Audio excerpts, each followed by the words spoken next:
Hello everyone, my name is Rahul Asnan and I'm a senior at LUMS pursuing a major in sociology and anthropology, and I'm also intending on doing a minor. Sorry for that, I was connecting my charger, it got disconnected. But yeah, I'm intending on doing my minor in history as well. Enough about me. I don't want to go into details about myself. We already had introductions where all the chairs introduce themselves. So I'm just going to delve into what this video is about. This video is about outlining what we expect from you and outlining what you should expect from the conference as well. I'm aware that people coming to the Security Council bring in a certain amount of experience and skill set to the table, and the competition tends to be tough, hence. So we won't be wasting time on babying you like we usually do with other committees. Hence, I just want to outrightly spell out what you should be expecting from this committee and what we are expecting from you, since expectations are generally like a tricky realm. So first things first, firstly, this is a rolling crisis committee where delegates are aware of the general topic area, and the crises that follow through within committee are usually embedded in the general agenda. Secondly, and more importantly, we should be prepared for how this might be a vastly different experience from a usual in-person conference for both us and you alike in several ways, such as connectivity issues might be a problem which might cut your speech short sometimes, or one may perhaps find it more difficult to unmod in an online situation.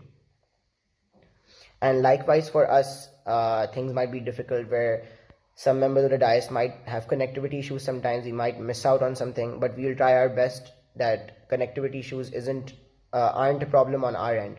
However, I'm sure we'll be able to learn to adapt to problems that we might face. The point being here that your expectation should be aligned with how this might not be the same as an in-person conference, and you will have to adapt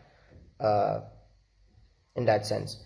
What I'm expecting from you guys. So I've summarized this into 3 points. I firstly, and this applies to most committees, so this is not specific to SC. You have to be very polite and courteous in your conduct with other delegates, and this is just something that I always stress on when I'm chairing. Inclusion is altogether more difficult in an online format, since hence it won't be possible for you to appear diplomatic by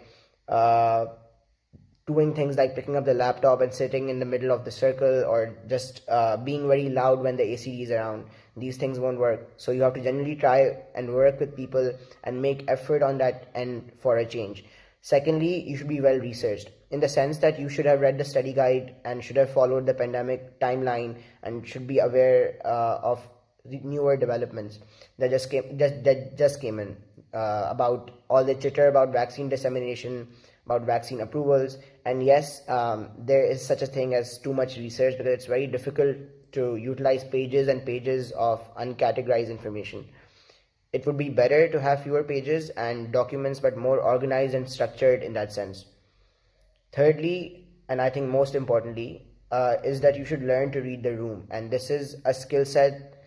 This is a skill that people lack often. And a lot of times I've seen people who might be perfectly articulate speakers, might be likable people and very social and moderates, but often fail to catch the attention of the committee because they fail to adapt.